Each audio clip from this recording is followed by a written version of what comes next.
अस्सलाम वालेकुम फ्रेंड्स। आज हमारी होम स्कूलिंग की एपिसोड नंबर 2 है। आज की इस एपिसोड में हम बात करेंगे एक दफ़ा फिर से कि what is home schooling, what are the essential parts of home schooling, what are the benefits home schooling, what are the challenges of home schooling and how to get started. यानी कि इसके हम फ़ायदे, इसकी मुश्किलात जो हमें पेश आएंगी, उसके सॉल्यूशंस और फाइनली हमें स्टार्ट कहाँ से लेना है, इन सब बातों के ऊपर आज हम बात करेंगे। तो इफ यू आर इंटरेस्टेड तो कंटिन्यू वॉचिंग। चलें जी, सब फर्स्ट ऑफ ऑल बात करते हैं कि होम स्कूलिंग है क्या। इसको मैंने ऑल्दो कि हमारी एपिसोड नंबर 1 में काफ़ी डिटेल से शेयर किया था, लेकिन चलिए आज मैं एक बार दोबारा से इन केस के आप न्यू हैं मेरे चैनल पे, इसको दोबारा शेयर करते हैं। होम स्कूलिंग इज़ बेसिकली आप कॉन्सेप्ट के बच्चे को घर पे ही आप तालीम देते हैं जो कि स्कूल में दी जा रही है। और इसका रीज़न क्या है कि स्कूल से एक बेहतर वर्जन ऑफ एजुकेशन बच्चों को दिया जाए। होम स्कूलिंग के कॉन्सेप्ट की तरफ या होम स्कूलिंग जो लोग ऑप्ट करते हैं, जो पेरेंट्स ऑप्ट करते हैं, उनके डिफरेंट रीजंस हैं। इसमें मैंने जॉन हॉल्ट की बुक, आई डोंट रिमेम्बर कि मैंने डे 1 में आप लोगों से जिक्र किया था या नहीं किया था, बट अगर आप जॉन हॉल्ट की बुक्स पढ़ें, उन्होंने एजुकेशन सिस्टम और बच्चों के ऊपर ही और होम स्कूलिंग के ऊपर बात की है। तो उनकी एक बुक है टीच योर ओन के नाम से। उसमें उन्होंने काफी सारे पेरेंट्स के जो लेटर्स हैं, जो लोग उनको लिखते थे, उनका जिक्र किया हुआ है। और हर पेरेंट ने एक डिफरेंट स्टोरी बयान की थी कि वो होम स्कूलिंग पे क्यों शिफ्ट हो रहे हैं। एक सरसरी सा, एक बहुत ही शॉर्ट सा इंट्रोडक्शन आपको देती हूँ या एक्सप्लेन करती हूँ लेटर्स को। कुछ पेरेंट्स ने कहा कि उनके बच्चों का जो लर्निंग स्पीड है, उनकी जो ब्रेन डेवलपमेंट के अकॉर्डिंग जो लर्निंग स्पीड थी वो कम थी, और स्कूल में थोड़ी सी स्पीड थी। और इस वजह से वो पीछे रह जाते थे क्योंकि उनकी स्पीड कम थी। और जब इस चीज़ को लेकर वो लोग अपनी टीचर से रिक्वेस्ट करते थे, बच्चे की टीचर से, कि हमारे बच्चे को एक्स्ट्रा टाइम दे दे, तो वो रिफ्यूज कर देती थी। या कुछ केसेस में अगर वो अग्री भी करती थी तो ऑब्वियसली उनको इतने ज्यादा बच्चों को देखना होता था कि वो उनके बच्चे को उस तरह की अटेंशन नहीं मिल पाती थी, जो एक स्पेशल अटेंशन उसको चाहिए होती थी या उसकी डिमांड होती थी। कुछ पेरेंट्स ने कहा कि हमारे बच्चों की लर्निंग स्पीड तेज थी और स्कूल में थोड़ा नॉर्मल स्पीड होती है, तो इस वजह से हम लोगों ने बच्चे को होम स्कूलिंग पे शिफ्ट किया, ताकि उनको बड़े लेवल के जो क्वेश्चंस हैं या करिकुलम है या कंटेंट है वो प्रोवाइड किया जा सके। कुछ ने बुलिंग की वजह से किया कि बच्चे बुली करते हैं स्कूल में, और स्कूल के पास कोई प्रॉपर सिस्टम नहीं है बुलिंग को एड्रेस करने के लिए, या उसका कोई सॉल्यूशन नहीं है। कुछ ने कहा कि according to them it's a waste of time, मतलब स्कूल में बहुत ज्यादा टाइम कंज्यूम करता है बच्चा, लेकिन लर्निंग उस लेवल की नहीं हो पाती है। ठीक है, इसको अब आहिस्ता आहिस्ता मैं आप लोगों के साथ जो है बेनिफिट्स के सेक्शन में फर्दर डिस्कस करती हूँ। तो लेट्स डिस्कस के what are the benefits of home home schooling. Schooling ठीक ठीक है। है। चले तो अब होम स्कूलिंग में सबसे पहले क्या है कि एक तो बच्चे को एंजाइटी नहीं होती, एग्जाम एंजाइटी। जैसे कि एग्जाम्स आने वाले होते हैं तो बच्चा बहुत ज्यादा जो है स्ट्रेस में चला जाता है, उसको एंजाइटी भी फील होती है, एक प्रेशर भी वो फील करता है अपने ऊपर, कि भाई कल एग्जाम है और मुझे इस पर्टिकुलर पार्ट ऑफ करिकुलम जो है इसको रिवाइज करना है या इसको प्रिपेयर करना है। तो वो इस स्ट्रेस से बेसिकली निकल आते हैं, क्योंकि होम स्कूलिंग में ज्यादातर एग्जाम्स नहीं होते।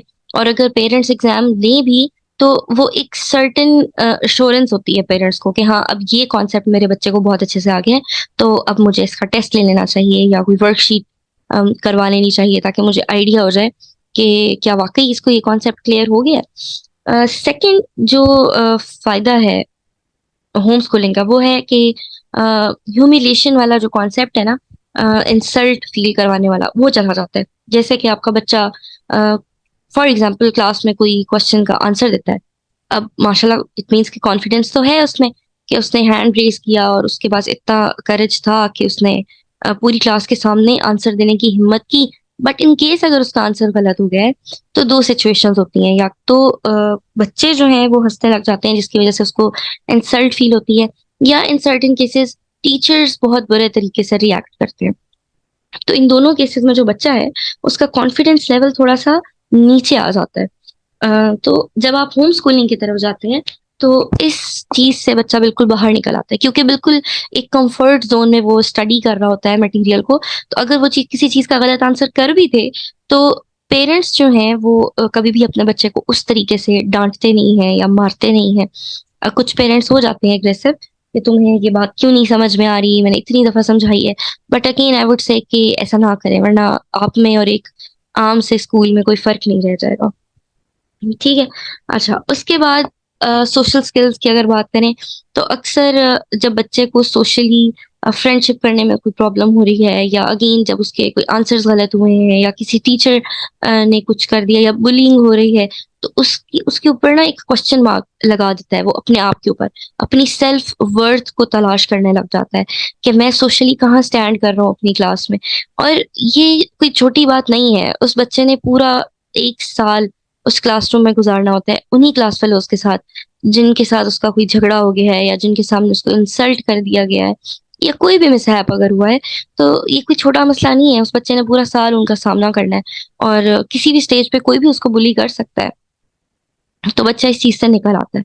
अम, फिर एक बहुत इम्पोर्टेंट जो पार्ट है वो ये है कि प्रैक्टिकल स्टडी होती है।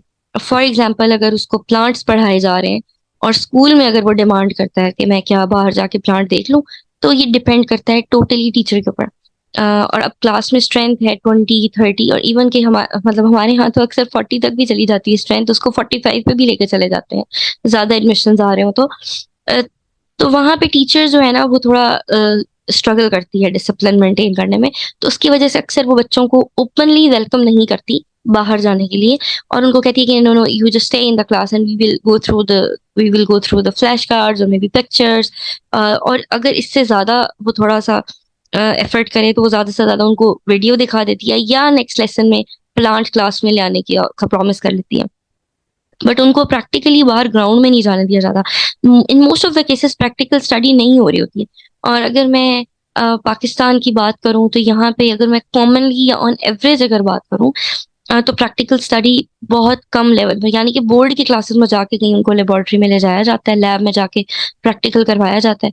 अब फिर भी काफ़ी ज़्यादा अवेयरनेस आ चुकी है, बट स्टिल ये वो लेवल नहीं है। जैसे कि मैंने अपनी अक्सर वीडियोज़ में मैं ज़िक्र करती हूँ कि 7 इयर्स तक पीक लर्निंग टाइम है, और बच्चा हर एंगल से स्टडी कर रहा होता है।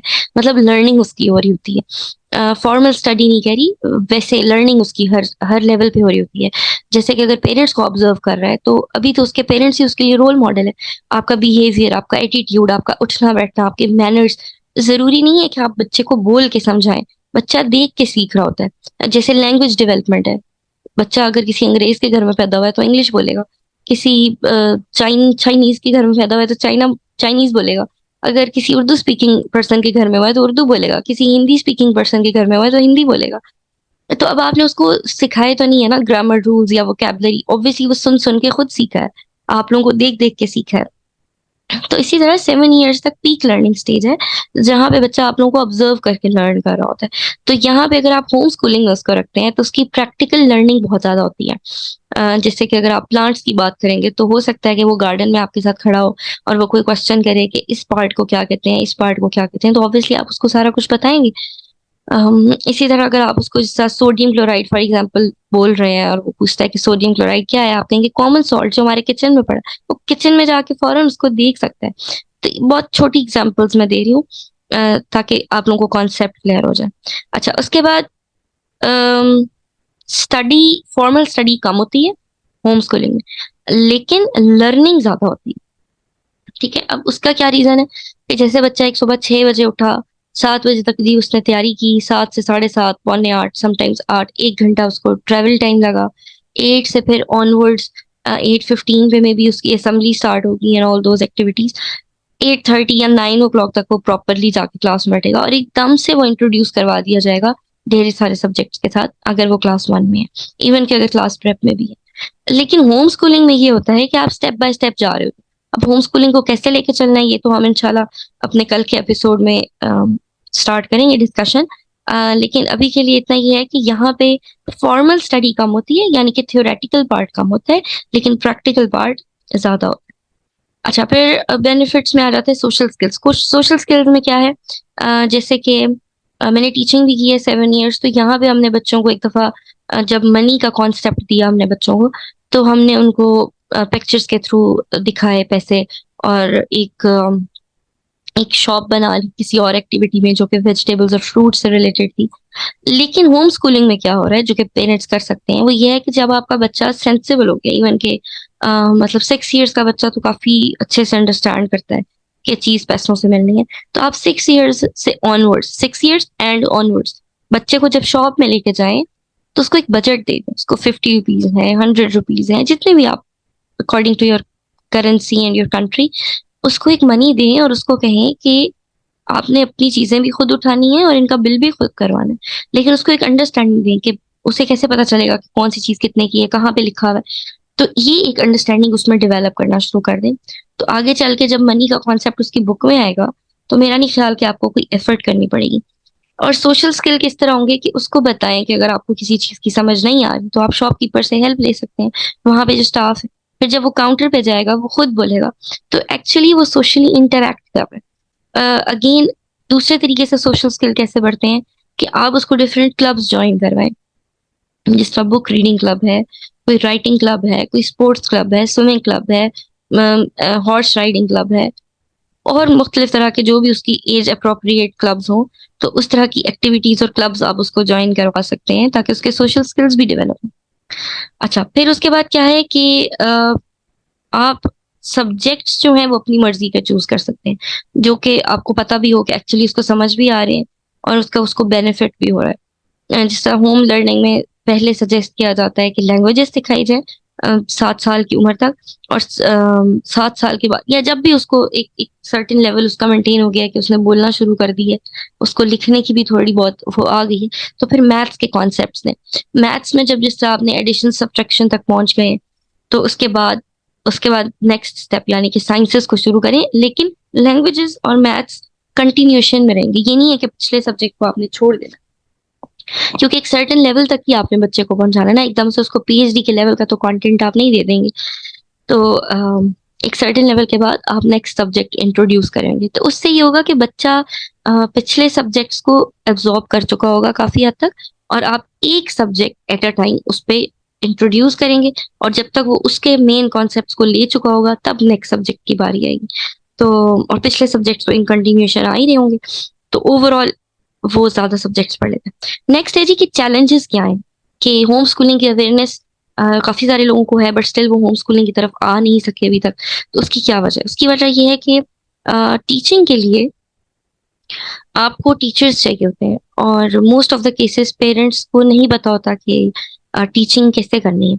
हर इंसान नहीं करवा सकता टीचिंग, बिकॉज इसमें आपको बहुत ज्यादा ब्रेनस्टॉर्मिंग करनी होती है। आपको बच्चे के लेवल पे जाकर उसको उसी के लेवल पे जाकर समझाना होता है किसी भी कॉन्सेप्ट को लेकर। बच्चे बहुत अजीबोगरीब क्वेश्चंस भी करते हैं समटाइम, आपको उन्हें टैकल करना आना चाहिए। लॉजिकल रीजनिंग आपके पास खुद, आपके अंदर बहुत स्ट्रांग होनी चाहिए लॉजिकल रीजनिंग, और बच्चे के अंदर भी ये स्किल्स आपको फिर डेवलप करने होते हैं।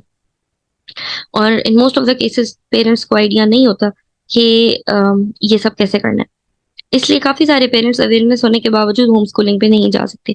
नेक्स्ट थिंग इसकी करिकुलम, उनको नहीं आइडिया कि अगर हम होम स्कूलिंग पे लाएं तो हम कौन सा करिकुलम रखें, कौन सी बुक्स बच्चों को पढ़ाएं, वो बुक्स कहाँ से लें, और अगेन फिर अगर ले भी लें तो पढ़ाएं कैसे। एग्जाम, अच्छा फिर थर्ड चैलेंज आता है एग्जाम्स, कि हमें कैसे पता चलेगा कि हमारा बच्चा जो है वो एक सर्टेन लेवल पे पहुंच चुका है, क्योंकि स्कूल में तो एग्जाम्स हो रहे होते हैं। तो ये वो चैलेंजेस हैं जो काफी सारे लोग फेस करते हैं, और इन चैलेंजेस की वजह से जो है वो फिर नहीं आ पाते। इनका सॉल्यूशन भी हम अपनी अपकमिंग एपिसोड्स में इंशाल्लाह जरूर स्टार्ट करेंगे। फिलहाल मैं आपके साथ स्टार्ट करती हूँ गेटिंग स्टार्टेड, मतलब हाउ टू गेट स्टार्टेड। इसमें मैं आप लोगों के साथ कुछ रिसोर्सेज शेयर करती हूँ। अब ये कुछ वेबसाइट्स हैं जिनका मैंने जिक्र कर दिया, आपको स्क्रीन पे इंशाल्लाह नजर आ रही होंगी।